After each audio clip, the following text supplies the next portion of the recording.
Hi, everyone. Some familiar faces, some new faces. My name is Rabbi Lexi Erdheim. I am the assistant rabbi at Congregation Gates of Prayer in Metairie. I hope that everyone had a rejuvenating, meaningful high holidays, even given the kind of bizarre circumstances that we find ourselves in. I hope that whether you were in person somewhere or watching on Zoom or YouTube or Facebook or whatever it was, that you were still able to find some spiritual meaning and some connection with your community. It's tough, but I hope you were able to have a little bit of that this season. But the high holidays are not over. Everyone's like, oh, Yom Kippur is over. High holidays are over. It's like, no. We still have 2 more holidays to go. One that's a full 7 days long. So I was hoping that today we could delve a bit into the book of Kohelet, the book of Ecclesiastes, which is the Megillah, the scroll that we read during Chol HaMoed Sukkot. So during the 7 days of Sukkot, we read Ecclesiastes, right? So we read the Megillah of Esther on Purim, we read the Song of Songs on Passover, and we read Ecclesiastes on Sukkot and Lamentations on Tisha B'Av. So I'm going to share my screen. Oh, I'm sorry. I forgot to ask you, Rachel, if you could make me a host. I apologize. I'm just so used to being the one setting up the meeting. There we go. Okay. Back. Okay, can everyone hear? Everyone see? We don't see what you're sharing yet, though. It says you've started screen sharing. It's not But you can't. The Kohelet, Kakad Optimist, Debbie Dan. Yes. Okay, so Marilyn, you can see it. Rachel, you can't? I can see Now Kohelet. I can see it. Okay. Okay. So the book of Kohelet is really fascinating. I mean, what do people know about the book of Ecclesiastes just off the top of your head, if anything? But there's a time for this and a time for that. Yeah. Yeah, That's so what I Pete Seeger usually pops into people's minds. Yeah. Anything else? Great. Well, that means that we will have lots to learn. Okay. So the reason why I call it cockeyed optimist or Debbie Downer is because when you sit down, and I would encourage you, we obviously don't have time today to read through the entirety of the book, but I would really encourage you to read the whole book from start to finish. It's 12 chapters. It's largely poetic. And he kind of oscillates, right? The author oscillates between this, oh, we should drink and be merry and enjoy life, and everything is futile and nothing means anything, right? It's just like kind of this constant oscillation. And I think kind of because of that, it feels particularly appropriate right now in the moment that we're in, where we have these moments of joy, but then the backdrop is one that is less than ideal. And we're kind of in this constant flux between emotions. So a little bit of background. So the book of Kohelet, so in English we call it Ecclesiastes. In Hebrew it's Kohelet, which is the name of the self-proclaimed author of the text. The first line is, I am the son of King David, Kohelet is my name, something along those lines. And we find it in the Ketuvim section of the Tanakh. So we have the Torah, the 5 books of Moses, Nevi'im, which is all the prophets, Isaiah, Ezekiel, Jeremiah, and then Ketuvim, the writings, which is kind of like a mishmash of different genres of literature.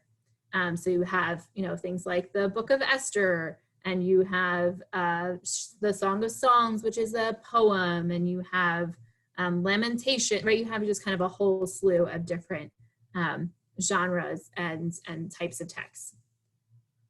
So Kohelet would be considered wisdom literature in the mode of philosophy or stoicism. So it's like largely influenced by and we'll get to it in a second, but the historical setting in which it was written. So traditionally, it's attributed to King Solomon. So King Solomon is also attributed to having written the Song of Songs and Proverbs. And it's seen as this kind of progression, right? So Song of Songs is this beautiful, erotic love poem that's supposed to reflect his kind of eagerness and bright-eyedness and, oh, everything is wonderful and I'm in love. And then Proverbs is he's kind of grown in age, and it's kind of the height of King Solomon as the wise king, right, is what he's often known as. And so Proverbs is him spouting off, this is what I need to tell you about how to live life. Like, you should do X, Y, and Z and this and that.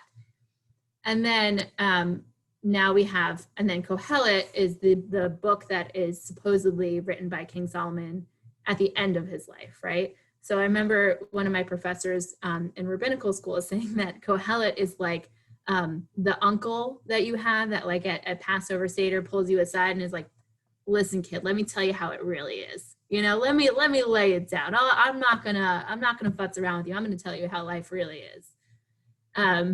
Which is interesting to realistically, all three of these texts were not written by Solomon.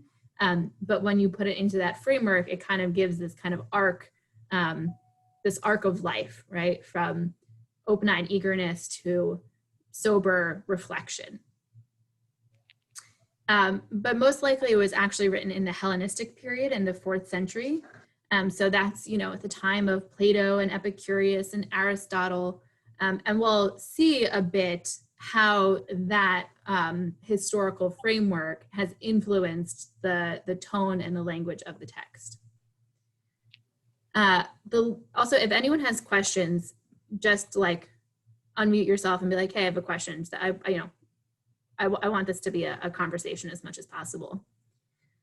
So the literary setting, so where it actually sits in the text is important.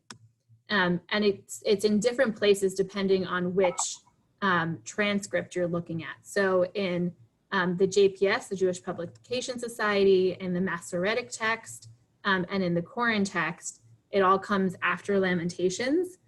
So that's according to the cycle of the festivals, right? So the previous holiday that we had when we read from the Megillot was Tisha B'Av, and we read Lamentations. And so now we're at Ecclesiastes. In the Leningrad Codex, it shows up after the Song of Songs, but before Lamentations, which was according to the date of authorship. And in the Talmud, the rabbis actually put it after Proverbs, but before Song of Songs to kind of fit it into the Solomon narrative. And lastly, liturgically, as I mentioned, right, the reason why we're looking at this right now is because we read the book of Kohelet during Sukkot. And we'll talk a bit more as keep that in the back of your mind, like what are some of the themes and traditions that we have around Sukkot, and how do they fit in with what we're learning about when it comes to Ecclesiastes? Any questions so far?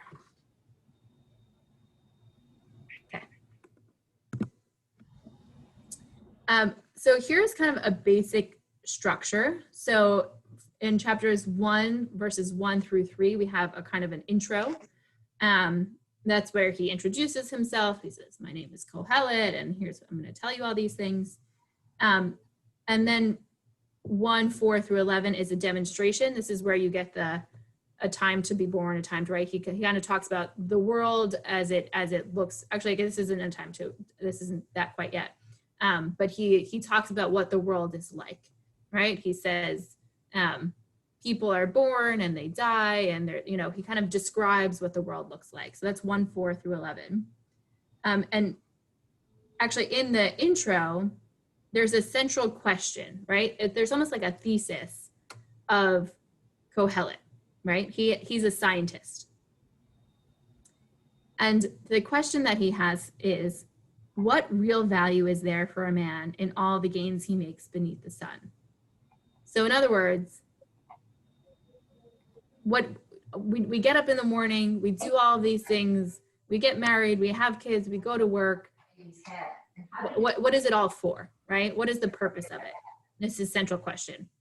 It's a pretty big question, but that's what he's wondering, right? He wants to find wisdom and to learn how to face life. And so he does it like a scientist. And that's where it's largely influenced by the Hellenistic period in which he's writing. And he's not afraid to interrogate, to ask questions and to probe. And he actually asks the reader to do the same thing, right? So it's like, we should all be asking these questions of why, right? Why are we doing these things? What is the meaning behind it? And ultimately, he doesn't come to a clear solution, but he offers kind of a path along the way. So he, in a way, focuses on reason over faith, which for the Bible is pretty miraculous, right? This is a pretty level-headed text. It's not like, Esther, where she goes and she prays and magically, right? Like, it's not just like, or the book of Daniel, for instance, right? That's all about, well, if you just have faith in God, then things will work out and God will come through, right? This is a very different text and coming from a very different context. So then he spends basically most of it, chapters 1 through 12, doing experiments, right? Exploring these questions. And then he has a conclusion and an epilogue in 12:8 through 14. And we're going to look specifically at about 12:1 through 8. There's like a poem right there that we're going to really focus on.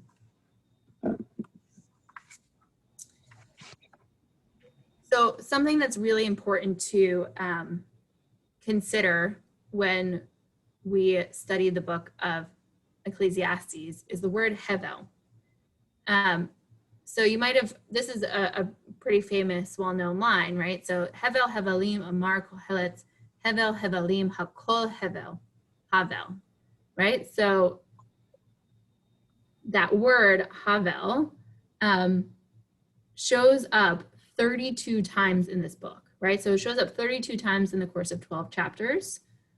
And how we translate it completely shapes the message.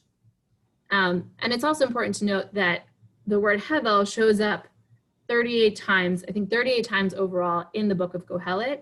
It shows up 72 times across the entire Tanakh, right? So over 50% of the time that you see the word hevel or some diminution of it is in the book of Ecclesiastes.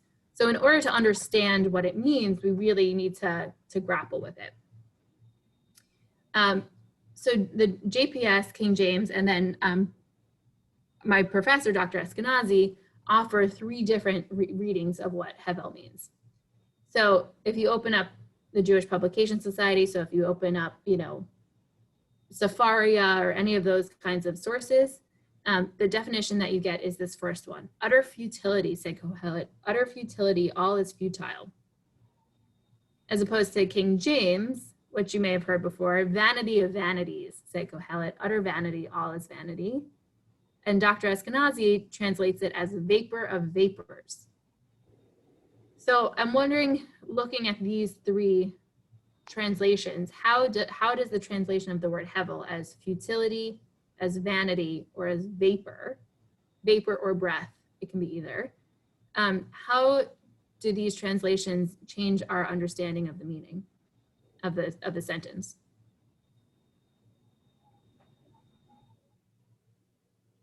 How is futility different than vanity, different than vapor?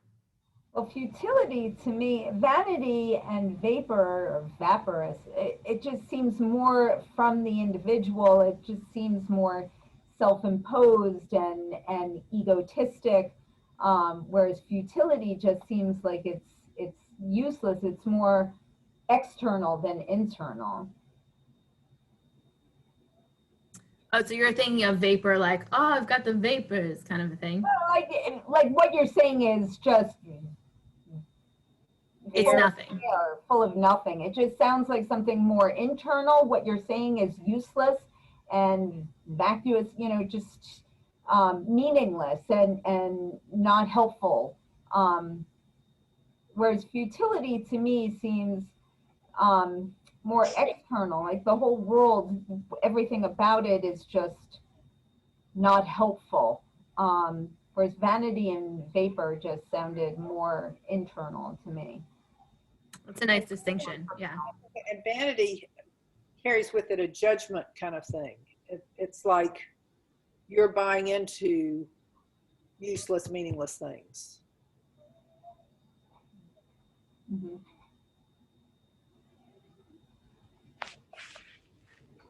Else? Anyone else? You can take yourself off mute if you want to offer anything.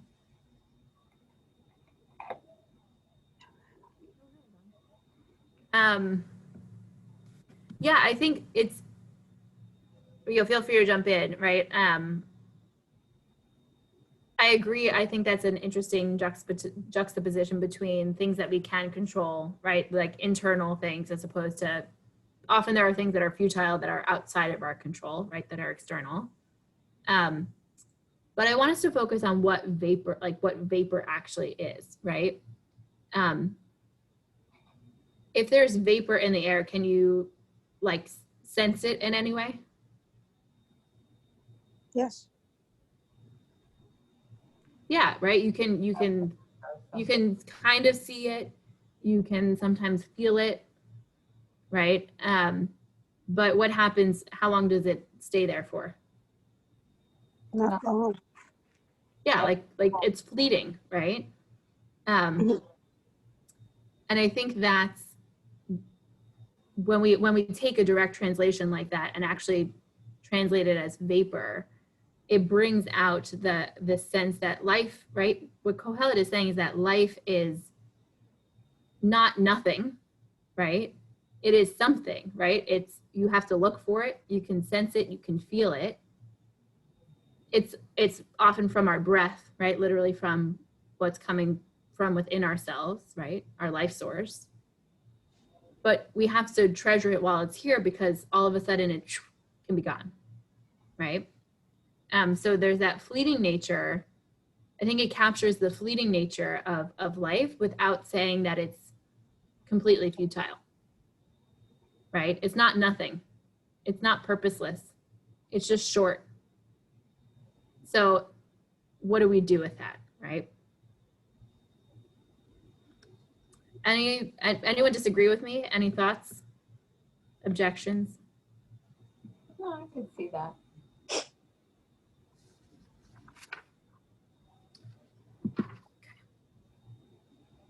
So now I want us to jump all the way to the end. So this is probably one of the more challenging parts of an already very challenging book. But we have this beautiful poem that he offers, leading into his conclusion. So appreciate your vigor in the days of your youth, before those days of sorrow come, and those years arrive of which you will say, I have no pleasure in them, before sun and light and moon and stars grow dark, and the clouds come back again after the rain. When the guards of the house become shaky, and the men of valor are bent, and the maids that grind, grown few, are idle, and the ladies that peer through the windows grow dim, and the doors to the street are shut, with the noise of the handmill growing fainter, and the song of the bird growing feebler, and all the strains of music dying down. When one is afraid of heights, and there is terror on the road, for the almond tree may blossom, the grasshopper be burdened, and the caper bush may bud again. But man sets out for his eternal abode, with mourners all around in the street. Before the silver cord snaps and the golden bowl crashes, the jar is shattered at the spring, and the jug is smashed at the cistern. And the dust returns to the ground as it was, and the life breath returns to God who bestowed it. Utter futility, say Kohelet, all is futile. Or utter vapors, say Kohelet, all is vapor. So just after a cursory read, I know there's a lot of imagery going on here. I'm wondering what what is this poem about? Growing old. Growing old. In what way? Sadness. Sadness. Oh, Marilyn, you're muted. Nature is going on. Let's see, I don't know, but the caper bush may bud again, but man sets out his eternal abode. So it's people. I mean, it would apply to animals, but for an individual, it's enjoy, it's appreciate your vigor in the days of your youth, because in the end you'll slow down and then eventually go. Sounds more to me like life is fleeting. It's short-lived. It passes you by quickly. Enjoy it so quickly. And you can't capture what's in the past again. I think it's a pure cycle of life. Yeah, so like Marilyn, you're seeing that cyclical nature, right? Everything is closing, but then we have this one line, right, that kind of seemingly is just sitting there by itself, right? For the almond tree may blossom, right? Yeah. But man sets out for the eternal abode. So Nature continues, but human life is short-lived.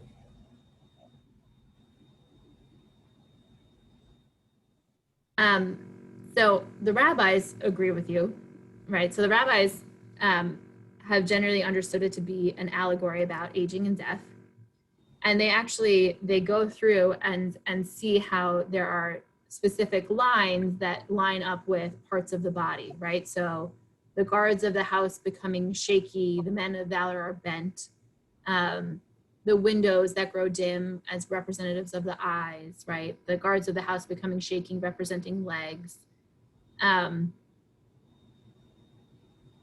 that's generally how it has been seen, right? That it's this poem about the process of aging and dying, and it's a representation of the physical attributes of the process of aging.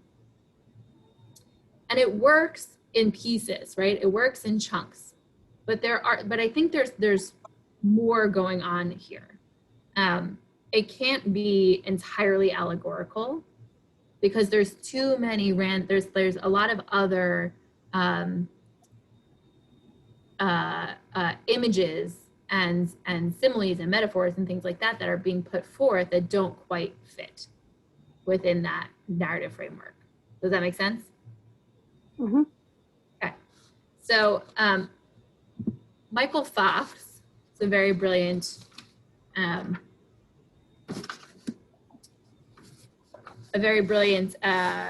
biblical scholar, has an article. It's called Aging and Death in Kohelet 12. And he essentially argues that we have to look not just at this one allegorical interpretation that the rabbis have put forth, but we have to first look at the literal in order to understand the symbolic, and then maybe we can get a sense of what's going on. So a literal reading thinks of the images as phenomena we could actually see were we present at the scene depicted, right? So if we go back to the poem, right, literally seeing a guard at a house that is shaking and men of valor bent, and doors to the street being shut, right? Like the literal actual images. And there are a couple of scholars who actually believe that this is a dirge, right? Like a funeral poem. That is a dirge describing the state of a household or a community on an occasion of death and mourning. But Fox argues that it's not actually a dirge, but it's a dirge-like description of a funeral, right? Because a dirge is for a person. And this is really describing a funereal procession. So it's less about, from this perspective, it's less about the process of aging, and more about the time of death and mourning, right? These images of the doors shutting, the hand mill stopping, right? It could be, from one perspective, it could be, you know, your life ending, right? Your body shutting down. But also, if you think about what a funeral would have looked like in antiquity, everyone would join. When a funeral procession was coming through, everyone would stop what they were doing, and even if it was for a few minutes, join the funeral procession in order to help carry the casket, or to, right, what we call livaya, right, accompaniment. We accompany the deceased person. And so there's an idea that that's what is happening here. And actually there's some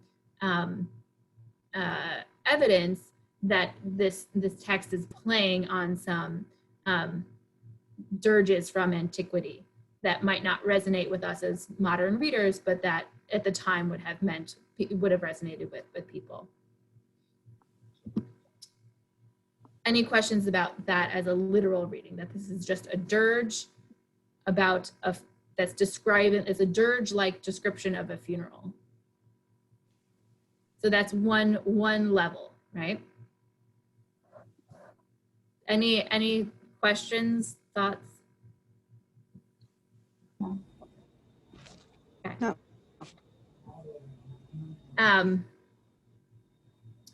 So then we move to the symbolic. And here's where I think what Michael Fox has to offer is really particularly interesting. So he basically says that this isn't just about the process of dying, but actually the process of an entire world disappearing, right? In the literal level, we were talking about this being a dirge-like funeral, right? Of a dirge-like description of a funeral. And he writes, "For whom are they mourning so intensely? The answer is inevitable." And now we move from literal to symbolic. "They mourn for you, you to whom Kohelet addressed his advice and warnings, the you of verse 1.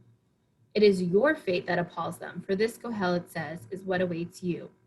Your death is eclipsing their world, and you are present at the terrible scene."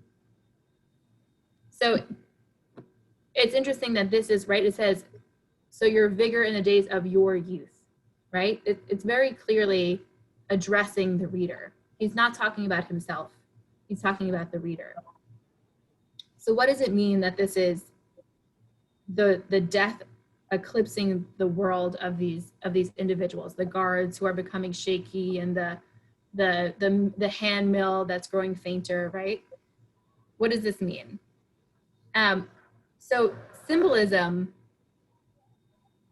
in a symbolic reading, we observe a reality that is thickened and clarified.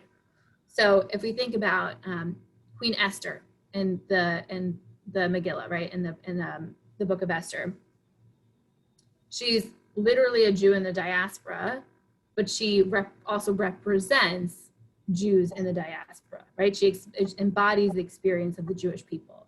So she herself is literally a Jew in the diaspora, but she also represents something that is so much greater than herself, right? Here is something a little bit different is happening. So this is what Michael Fox writes. "The poem makes the reader see his death from another perspective, that of an outside observer. From this vantage point, he sees more than an ordinary death and burial. The poem depicts a community at mourning, but also something beyond that. After all, rarely does an individual's death cause communal grief so extreme and so pervasive. The sun, moon, and stars do not truly go dark when someone dies. And light itself, the primal light of creation, does not disappear. Nor does the return of actual clouds cause consternation. While the poem describes the death and funeral of an individual, some of its imagery concurrently suggests a disaster of cosmic magnitude." Anyone have a sense of what that means? What does it mean that it's not just, this isn't just about a funeral, but a disaster of cosmic magnitude? Perhaps that one person leaving the earth is,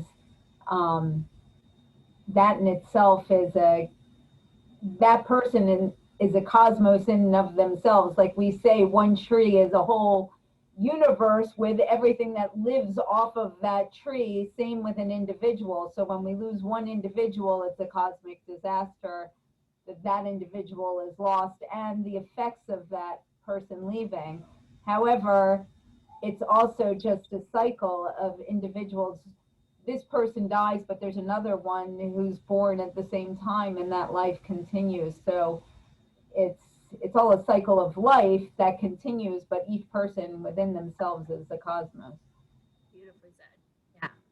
Yeah. So I think what's, Kohelet is zooming in and zooming out, right? He's like, it's like he has a camera and he zooms out throughout much of the book of Ecclesiastes and says, this is what life is like. And it's all fleeting and it's futile and whatever. But then he zooms in here and looks at one life, right? And it's eschatological, right? Like it's a having to do with an apocalypse, right? It's not just one death; it's the death of an entire world, which I think is a really powerful image. I think especially in this moment when we wake up every morning and we check the numbers of people who have died from COVID and the number of people who have it and all those things, and they're just numbers.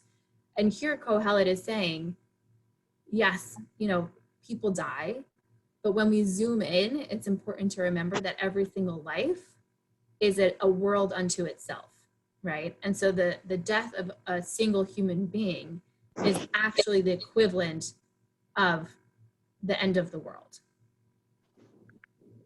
Did you want to share something? Isn't that a family world too?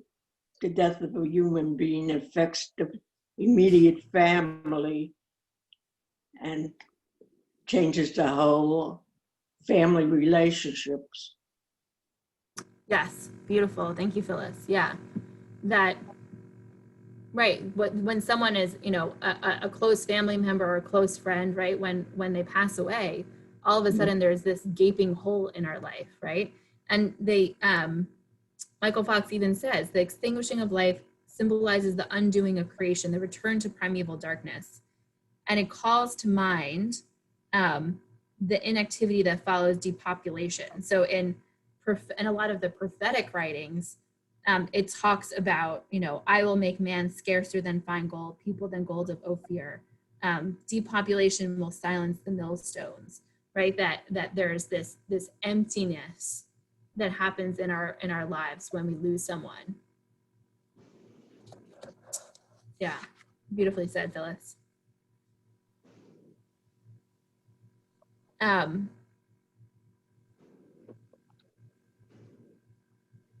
What's also really interesting about what Kohelet is doing here, right? When I gave the example of Esther, right? Esther is one person who represents all of Judaism. Cain is one person who represents violence between humans, right? What Kohelet is doing is flipping that on its head, because all of a sudden, right? Normally, when we have a symbol, it's something small that represents something bigger, and here we have something big that represents something small, right? We're going from the macrocosm to the microcosm. The end of the world represents the end of one single life, as opposed to the other way around. Right, he says, symbolism usually views the general through the particular. Kohelet's views the particular through the general, the small writ large. He audaciously invokes images of general disasters to symbolize every death, more precisely the death of you, the reader, to whom Kohelet is speaking when he addresses the youth, his ostensive audience. And it's also a surprisingly individualistic approach, right? When we think about antiquity, right? The rise of the individual doesn't happen until the 18th century. And yet it seems, right, Kohelet makes no reference to a community or a nation or anything beyond himself, right? It's really focusing in on that individualistic aspect. I'm sorry, what was that? it focuses on individuals and their relationships. Yes. Yeah. And even just the individual's relationship with themselves, right? I mean, you know, there's no one that we have a more intimate relationship with than ourselves, right? We know everything about ourselves. It's a great song by Guster called The Center of Attention. And the lyrics are, I'm the center of attention and the walls are inside of my head. And nobody ever needs to know if I keep my mouth shut tight, right? And it just kind of, it reflects, I feel like it reflects this poem, right? This idea that like we have a whole universe happening in our brains all the time. And we share some of it with people around us, but at the end of the day, like we have things that are within ourselves that no one else will ever know, or maybe that we don't even realize that we know about ourselves. And we choose how we share that. And so when our life comes to an end, that entire universe also comes to an end, right? It's an event of apocalyptic heights.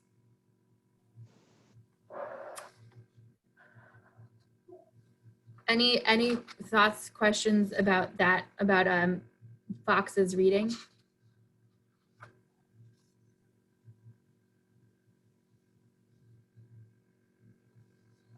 Marcia, do you have something to say? Yes, it just reminds me of the saying, you know, to me, you are the world, but to the world, you're just one person, like, or however you say it. And also when you think about the coronavirus numbers, you do look at it as numbers, but if you have a person that you've been touched by, that number is not just a number, it's a person, you know. And you can even think of Ruth Bader Ginsburg, how her death affected so many people as a community, you know. So that's all I had to say. Yeah, no, beautiful. Absolutely. Yeah. I have a question, and I don't know where it fits in, but it's in the text as opposed to, so I don't know where you'd answer it, but I don't know what the silver cord snaps and the golden bowl crashes, the jar is shattered at the spring and the jug is smashed at the cistern. The dust returns to the ground is the only one I think I can understand, because man is from dust and dust returns to the ground. But the rest of them, I don't know where they come from. I don't know exactly if it's referencing something specific, but what that says, what I'm reading into that, right, is almost like I'm sorry for using Christian imagery, but when you're the rapture, right? Like when someone's raptured. I don't know if you've ever seen like any movies that depict the rapture, right? The moment when people who are going to go straight to heaven, and things just kind of, airplanes fall out of the sky because the pilot disappears, right? I think it's that sense of something cataclysmic happening and causing, people are going about their business and then something cataclysmic happens and the jug that they have in their hand falls on the ground and shatters into pieces. Does that make sense? Marilyn, you're muted. Yeah. I have vacuuming and stuff going on, so I keep putting the mute on in between.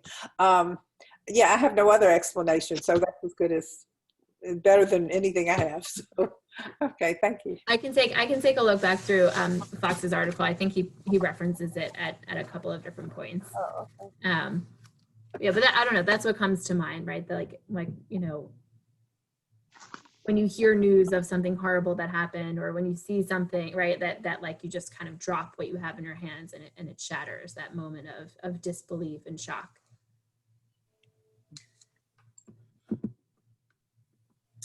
So ultimately, Michael Fox argues that there is an allegory. There are allegorical elements to this poem that say that it is about aging and death, but they're just kind of a loose succession of figures, right? An allegory, right? If we think about like 1984, right? It's a complete comprehensive set of symbols that work together in order to represent something bigger than itself, right? And here we don't really have that, right? We don't have every single anatomical figure represented by a different, and maybe it is, and we just don't understand the reference that they're making. But what we have is a loose succession of figures. And so a symbolic reading is really the clearest sense, is what Fox argues. You can absolutely disagree.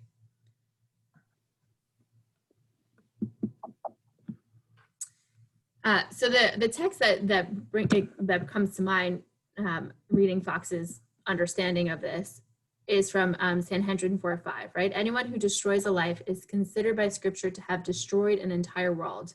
And anyone who saves a life, it is as if he has saved an entire world, right? So it's a very Jewish principle. Granted, this was probably written before, but this idea that every single human being is an entire world unto themselves. And then my last question is just, what does this have to do with Sukkot? With Sukkot? I'm gonna stop the share for now. What does it have to do with Sukkot? Are you supposed to allow anyone to come in and eat in your sukkah and feed anyone the stranger, to take care of each other? So kind of like a B'Tselem Elohim, right? Like if every human being is a world, that like we should treat everyone as though they are a world unto themselves. And one of the ways that we do that is through Hachnasat Orchim, by welcoming and ushpizin and feeding people. Beautiful, nice. Yeah. What does the sukkah represent? Booths. Hmm? Booths. Travel Booths. Desert and temporary shelter and. Yeah, how is a sukkah different than like a tent or an RV? It's life. Made with branches. The gifts of Temporary. It's temporary. See Yeah. the stars through the top. It's not very secure. Nice. Yeah, Phyllis, what were you saying? I said it's a celebration of life. Yeah, so that's right. That's the tension that we have with Sukkot, right? On the one hand, we built ourselves this shelter, but realistically, there's no real roof, right? It is flimsy. It's not, it'll be okay. When I lived in Southern California, a sukkah was a perfectly fine shelter. There was no rain, no wind. It was fine. But here, if it rains, if it's a little bit windy, Hurricane season usually. it's hurricane season, right? It's always hurricane season during Sukkot, which is a kind of, I think, adds a little mustard to the symbolism of Sukkot. It's a reminder that we build ourselves structures to make ourselves feel comfortable and safe, and to feel like we are permanent, our lives are permanent, but ultimately it's fragile and it's futile, right? It's vapor. But then to Phyllis's point, at the same time, Sukkot is Zaman Simchatenu. It is the time of our joy. And in that way, I think Kohelet and the imagery that we see in that last chapter really resonates with a lot of the themes of Sukkot, right? In chapter 12, Kohelet is saying every single world is when we lose a life, we lose an entire world, but it doesn't mean that life was meaningless, right? His charge to us is that we need to imbue our lives with meaning, that we need to find joy, that we need to find time to be with our friends and family, and to find what is our purpose. But at the same time, remembering that we are not immortal, right? That we cannot completely protect ourselves, right? Our bodies will decay, our bodies will fall apart, just as the sukkah at the end of the 7 days, we take it down or it gets knocked down. and I think, you know, with COVID, but also, you know, with hurricanes, right? And natural disasters, California, and just this reminder that we do what we can to protect ourselves, but at the end of the day, you know, everything keeps turning, and we can't really protect ourselves the way that we think that we can. Isn't it any force of nature? Yes, And we have absolutely. to appreciate nature, really, and all the elements that go with it. Yeah. Yeah. We like, in a certain way, encounter, if we wanted a holiday where we felt safe and secure, we would stay in our houses, right? And be separated from nature. But instead, we sit in these booths that bring us closer to nature. So even though it's a sukkah, right? Literally a shelter, right? We talk about sukkah, it's not really that, right? It's actually a sukkah of reminding ourselves that nature is bigger than us and stronger than us, and that's okay. Yeah. Good. Thank you, everyone. Any final thoughts or questions? No, but that was very good. Thank you. Yes. Quite welcome. You learned more than how to do caps on your on your I always glad to do hear that, so thank you. But I would highly recommend reading all of I have that book and I'm Ecclesiastes. trying to get it down. I'm looking Nice, at it. good. Have my, Yeah, it's a very relatable text. It's like there are parts that can be a little bit tough to get through and be like, wait, what exactly are you talking about here? But I think it's very relatable, because it's not just like, oh, close your eyes and pray to God and things are going to be okay, right? It's very real. It's like, this is how life is, kid.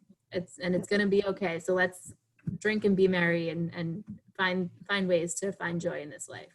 These are the kind of lessons I'm trying to teach my kids. They're kind of in confirmation classes now, and they're arguing with me that they don't want to go anymore, and what are they getting out of it, and they don't know if they believe in this stuff. And I keep saying, it's not that you have to believe in God. It's not that you have to say that you're praising God. You have to take the messages out of these stories and the meanings and learn to be a better person from these lessons that you learn from them. So just like this story of Ecclesiastes, it's all about life and how to live life and appreciate life. And these are the messages that I'm trying to teach my children, to appreciate that. Rachel, you're such a great mom.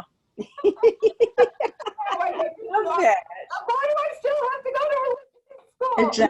Except I life don't remember what I told my kids, but I remember going through telling them something. I came up with something.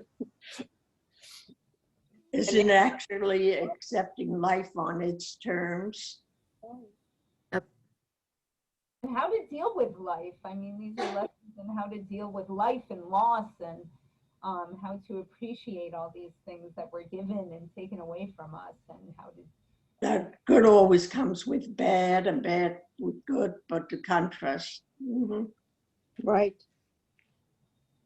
How to persevere. I'm going. Thank you.